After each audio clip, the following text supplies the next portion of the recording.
Už jako malá poznala, jaké je stát stranou. Úsměvy byly na chvíli s duší zlomenou. Vždycky dala víc, než brala.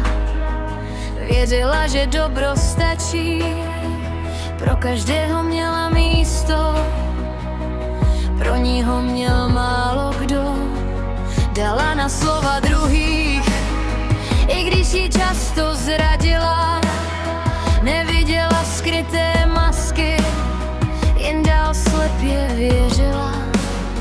Dneska už ví, že kvůli nikomu se měnit nemusí.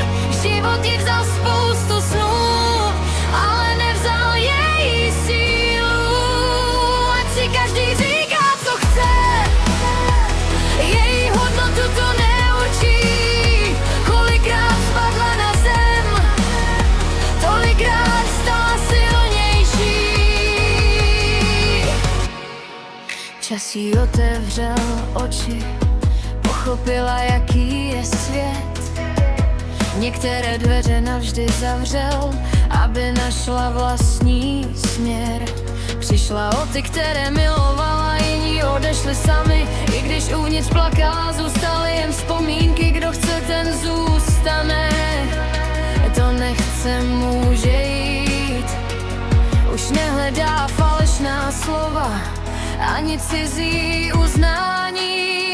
Dneska už ví, že kvůli nikomu se měnit nemusí. Život jí vzal spoustu snů, ale nevzal její sílu. Ať si každý říká, co chce, její hodnotu to neurčí. Kolikrát spadla na zem, tolikrát stala silnější. Zimy jsou slabost, jsou mapou dlouhých cest. I po všem, co jí život vzal, tak se pořád umí smát. Ale největší vítězství našla, když sama sobě věřila.